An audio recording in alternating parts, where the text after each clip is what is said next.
Hi folks, Conor Walsh here from Drogheda Car Sales and Dorn Motors. Congratulations on the purchase of your new Tucson, and today I just want to run through some very quick basic controls with you to get you started on how to use your new vehicle. So the first thing we're going to do is pair your phone to the Bluetooth. So if we swipe across to the second screen, go to your settings option, phone connection in the bottom left. It gives you an option for Android Auto and Apple CarPlay, which we can come back to, but if we go into Bluetooth connections, the first thing you want to do is press Add New. It'll give you the option of accessing hands-free calling and Bluetooth audio. Leave both selected and press OK.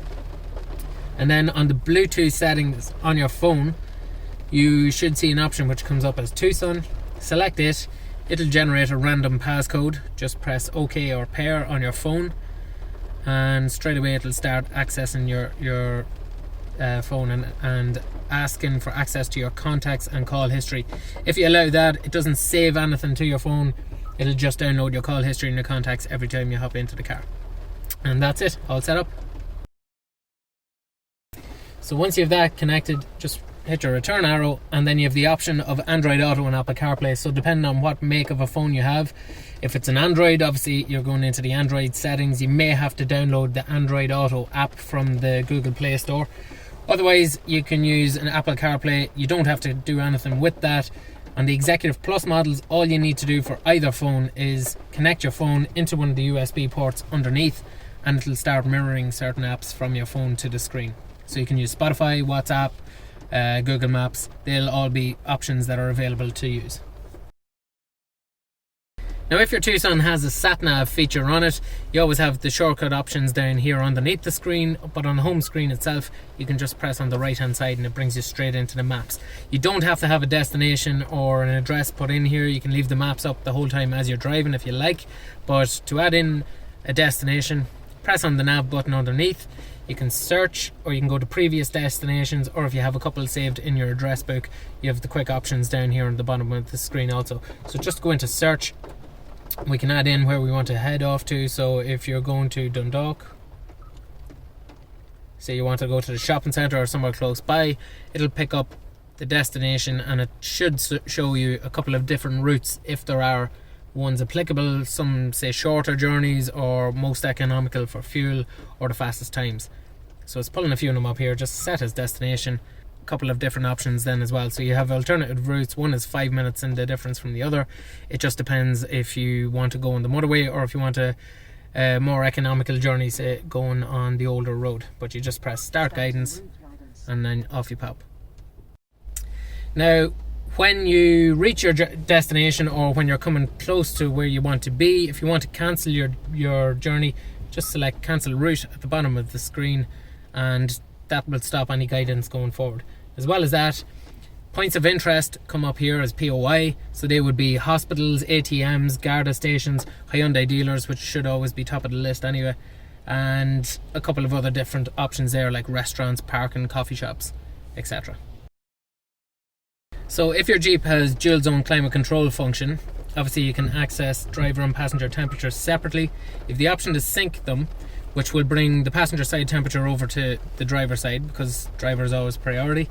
You can recirculate the air in the car, so if it's on a very hot day, if you have the air conditioning on full, you can reuse the colder air inside the car instead of taking warm air from outside.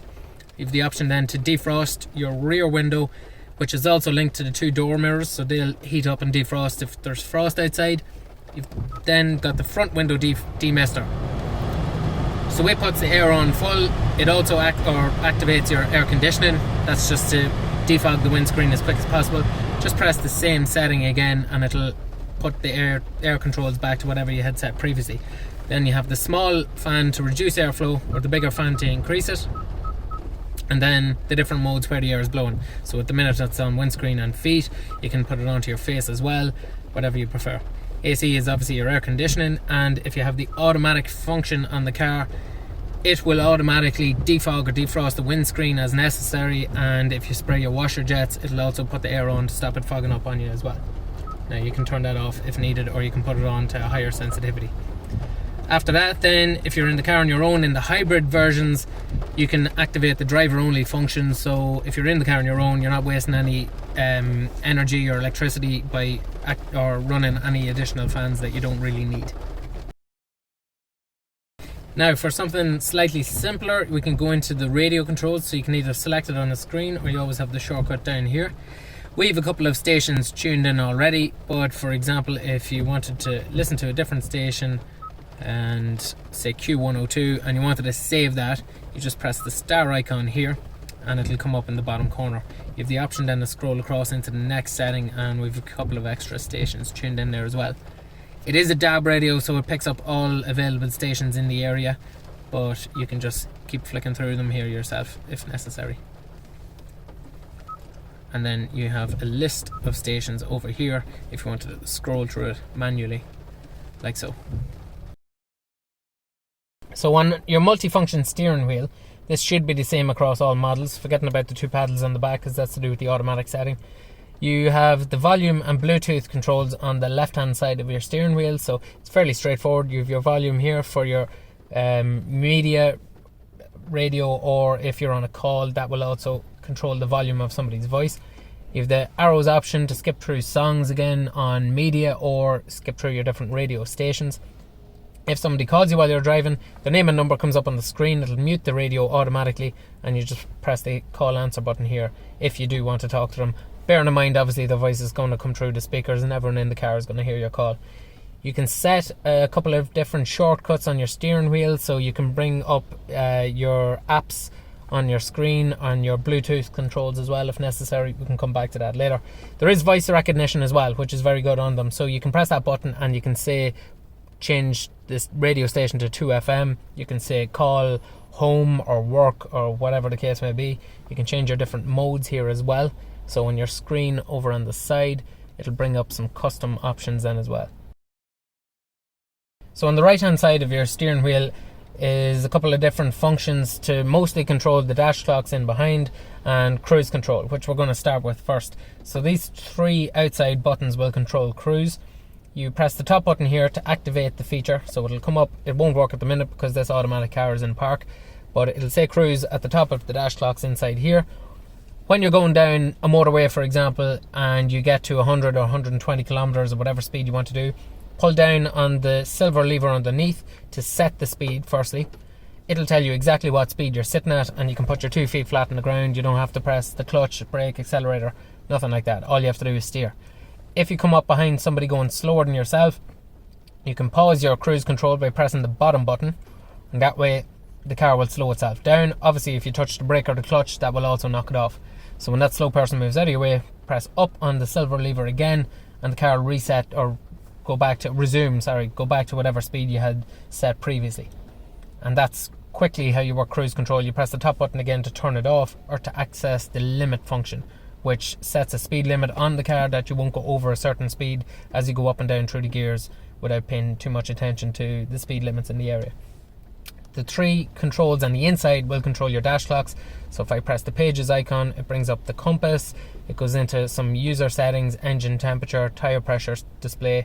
It'll go into speed limit system, so it'll tell you what speed limit you're in at the minute.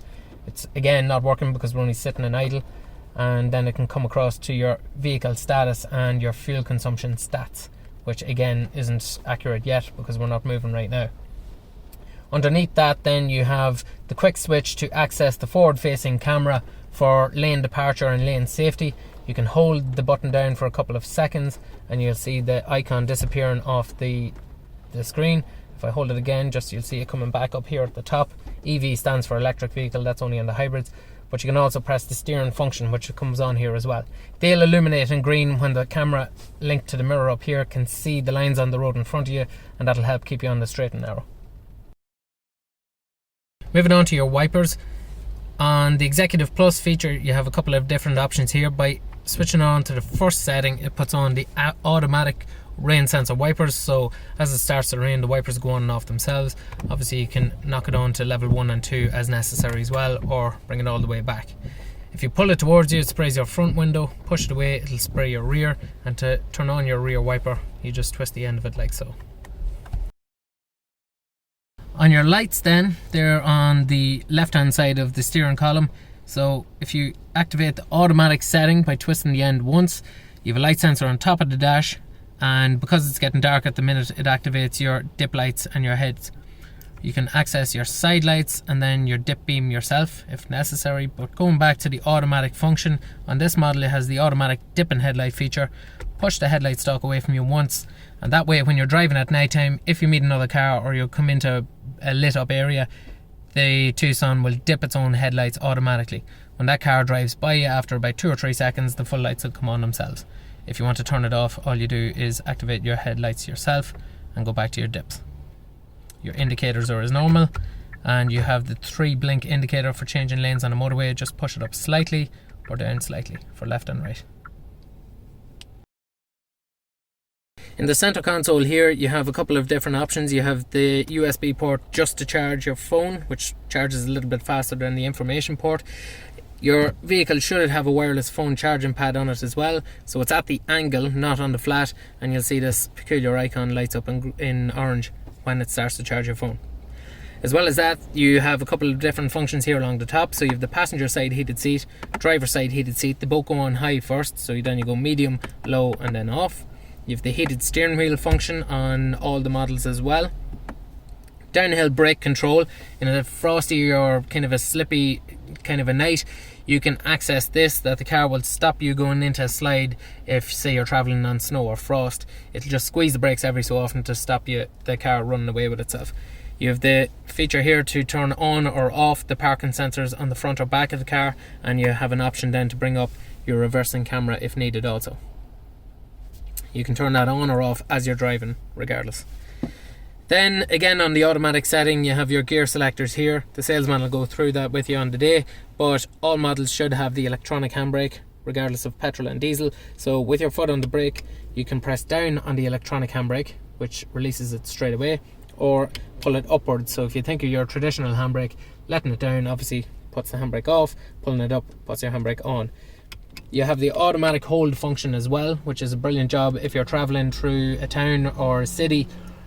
When you activate this and you put your foot on the brake, the car will hold the brakes on for you, so you can be sitting at a set of traffic lights with the car out of gear and your handbrake off, and it won't roll away. The only time the car will go to move forward is when you put it in gear and you accelerate.